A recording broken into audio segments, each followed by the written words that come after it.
Hey, Mike with Nerd Problems Gaming here, and today's video we'll be doing a review on Phantom Breaker Battlegrounds Overdrive, so let's get into it.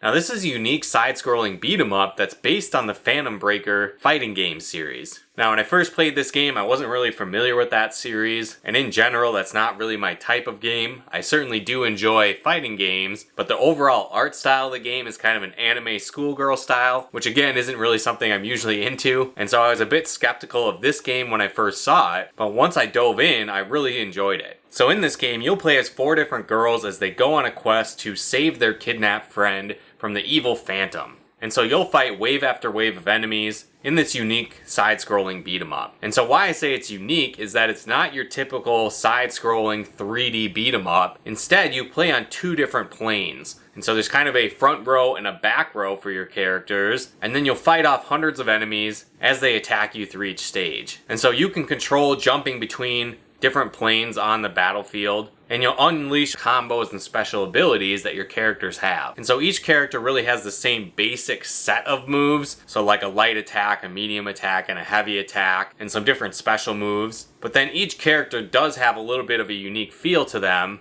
where their set of attacks function a little bit differently for each character. One thing I'll certainly say is that the game has a steep learning curve and takes a bit to get used to, and so when you first start playing the game it feels more or less like a button masher, but the more you play and the more abilities you unlock for each character, the more you'll really start to learn the system and the more fun it gets, and you'll feel like you're actually controlling your character more versus doing button mashing. And so it was really satisfying getting to that point and getting past that learning curve, really mastering the combos and unleashing your different attacks on the enemies, and then also getting to play as the different characters and experience the different feel and abilities they each had that was unique to each character. So for example, there's some characters that can dash through a bunch of enemies without getting stopped by them. Others have ninja throwing stars that they can throw at enemies, and the list goes on and on. Another thing I really liked about the game is that it has a lot of RPG elements to it. So as you kill hordes of enemies, you'll collect coins that you'll then use to turn into experience at the end of levels, and then you'll be able to upgrade a variety of abilities, learn new skills,